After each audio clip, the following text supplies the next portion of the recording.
Au nom du Père et du Fils et du Saint-Esprit, ainsi soit-il.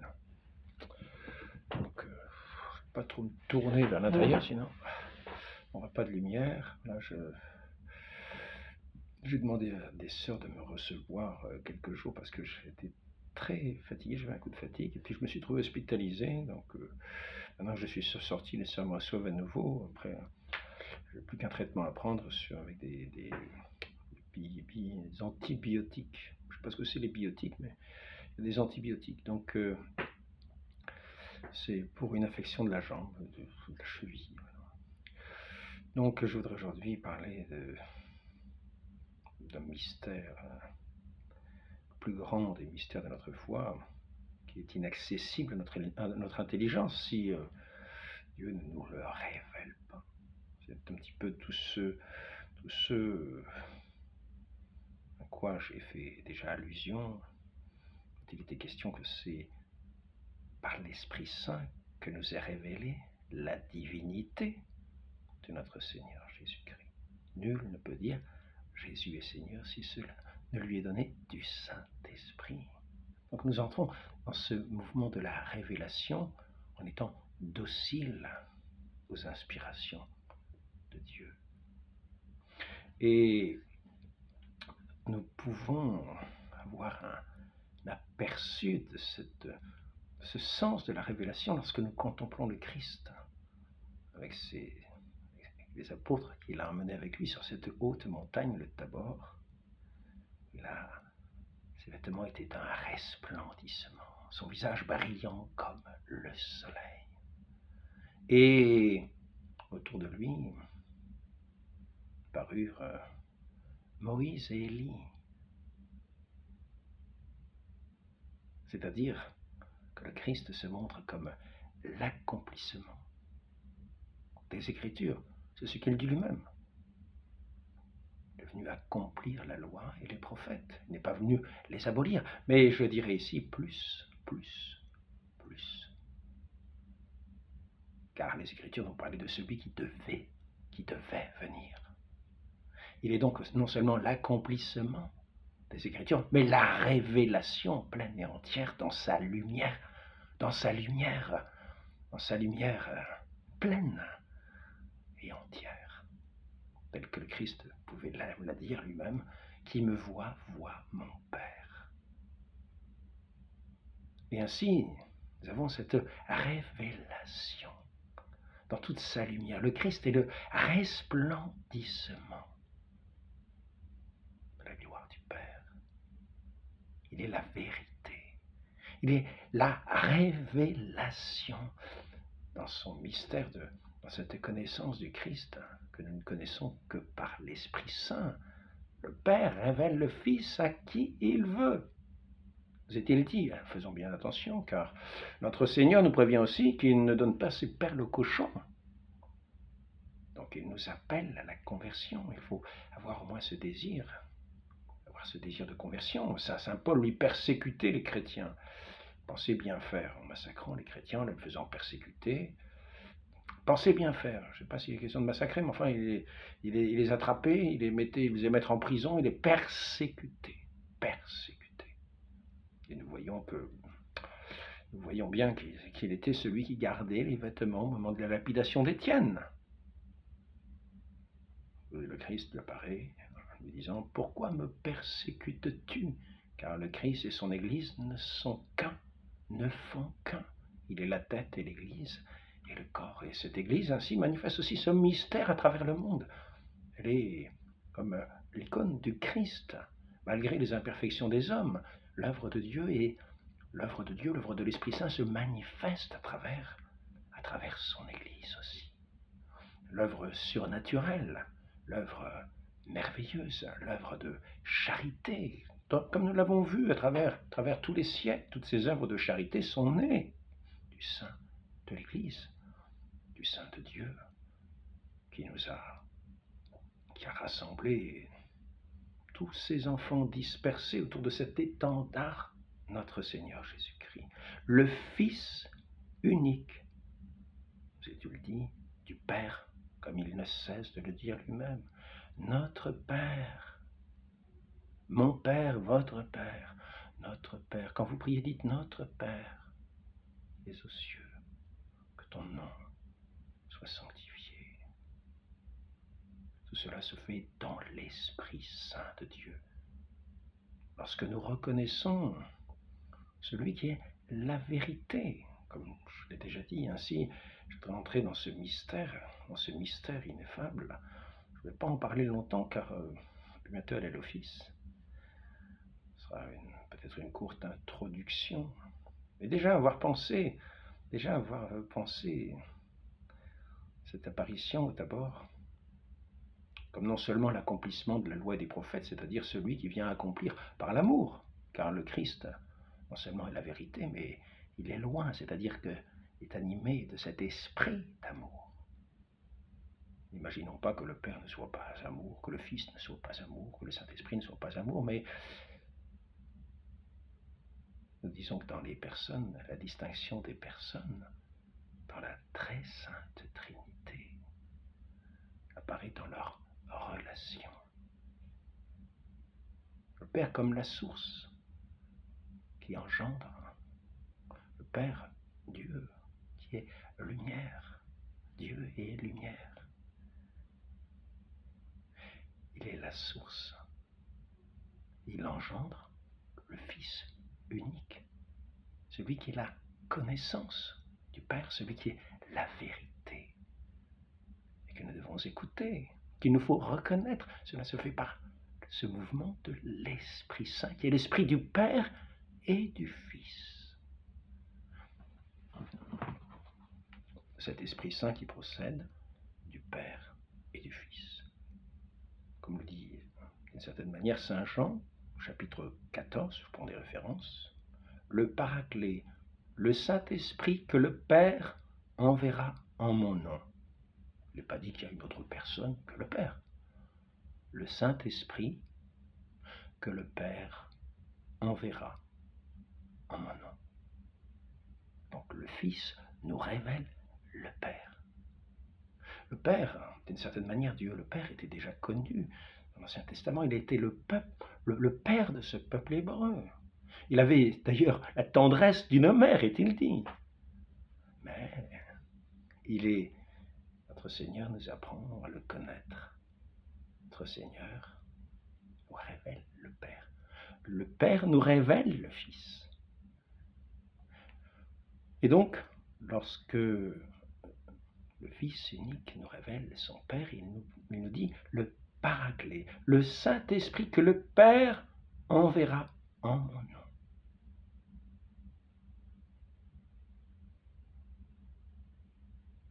Et là, c'est donc au nom du Christ.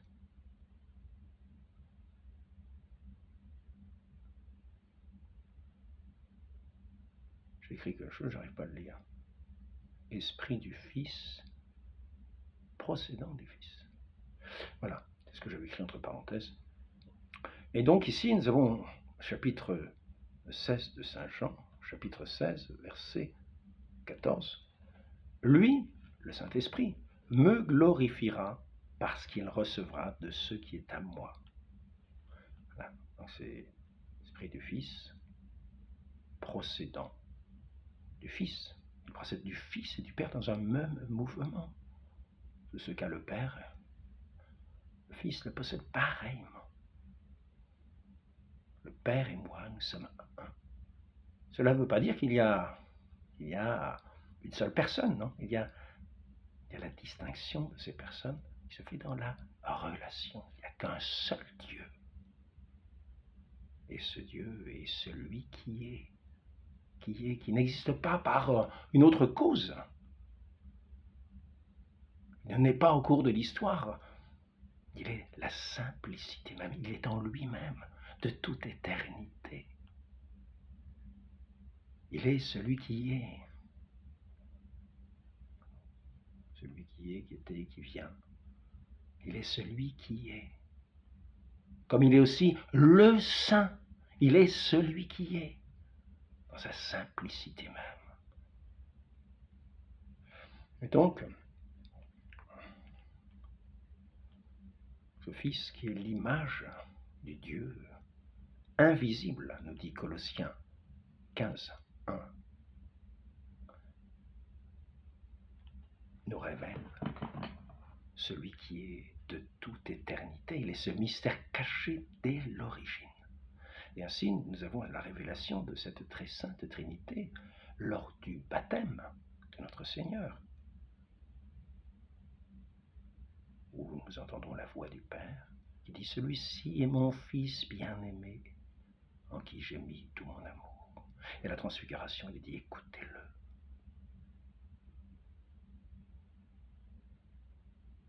Et nous qui sommes unis par le baptême dans l'Esprit Saint, car nous voyons à ce moment-là l'Esprit Saint descendre sur le Christ et venir reposer sur le Christ au moment du baptême. Nous avons ainsi les trois personnes divines qui sont manifestées. Le Père qui révèle le Fils, celui-ci est mon Fils bien-aimé, en qui j'ai mis tout mon amour. Et le Saint-Esprit qui vient reposer sur ce Fils, sur celui qui est la vérité même. Il vient reposer sur lui, il nous invite nous-mêmes à nous reposer sur lui comme étant le roc de nos vies. Ce mystère si profond de nos vies. Et nous sommes unis au Christ par cet unique esprit lorsque nous sommes baptisés. Et nous formons avec lui un seul corps. Et nous avons, comme lui, cet esprit nous fait crier « Père !» Nous n'avons qu'un seul Père. Et le Christ envoie par toute la terre, baptisé au nom du Père et du Fils et du Saint-Esprit. C'est ainsi qu'il nous faut faire cet acte de foi dans celui qui est la vérité révélée, que nul esprit ne peut atteindre si Dieu ne se donne, ne le donne, ce mystère à connaître. Je voudrais rappeler quelques passages du livre de la sagesse. C'est le troisième que je trouve extraordinaire. Le premier, c'était sur la providence. Comme elle est unique, la sagesse de Dieu peut tout et sans sortir d'elle-même. Elle renouvelle l'univers, elle déploie sa vigueur d'un bout à l'autre du monde, elle gouverne l'univers avec douceur. Sagesse 7, verset 27, 8, 1. Chapitre 8 aussi, verset 1. Deuxième passage du livre de la sagesse, cité dans le catéchisme de l'Église catholique, numéro 216, le livre de la sagesse, chapitre 7, verset 17. Dieu qui seul a créé le ciel et la terre peut seul donner la connaissance véritable des choses créées dans sa relation à lui. Par nous-mêmes, nous ne pouvons pas percer tous les mystères. Il s'est donné à révéler, car il nous a appelés à être ses enfants. Il est venu nous parler comme à ses enfants, dans la pleine lumière, dans la pleine confiance.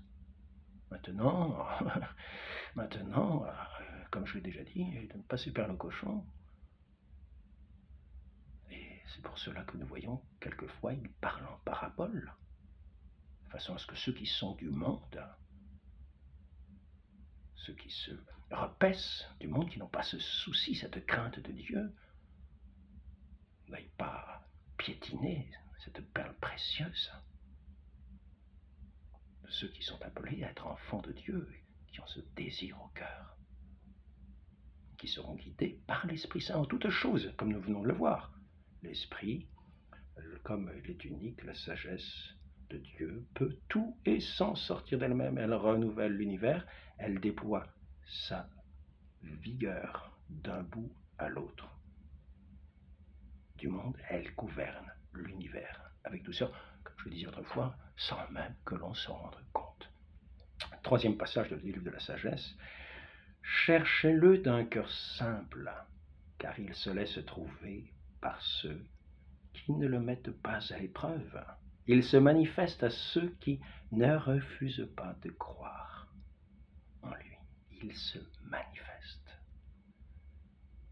Il se laisse trouver. Ce que notre Seigneur disait d'une autre manière, qui cherche trouve.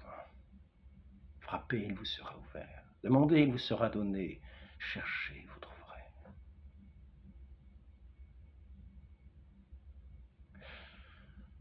Donc, entrons dans ce mystère d'amour par la porte de celui qui est la porte, qui est cette vérité qui est venue se révéler et qui s'est unie à cette Église de tous ceux qui sont ses membres aussi, qui constituent aussi cette Église unie dans cet Esprit Saint qui est à l'œuvre pour accomplir les œuvres du Père, pour être la lumière, la cité lumineuse au sommet des monts. Le corps du Christ, visible dans le monde entier. L'Église est le corps du Christ, visible dans le monde entier, qui nous fait entrer dans ce mystère de l'amour de Dieu. Père, Dieu le Père, par le Fils, qui nous réconcilie avec son Père dans ce mystère de la rédemption, dans l'Esprit Saint d'amour. J'espère avoir l'occasion de parler une prochaine fois de ce mystère ineffable. Ineffable, c'est-à-dire qui dépasse nos mots. Au nom du Père et du Fils et du Saint-Esprit, ainsi soit-il. Ouvrons nos cœurs à ce grand mystère. Amen.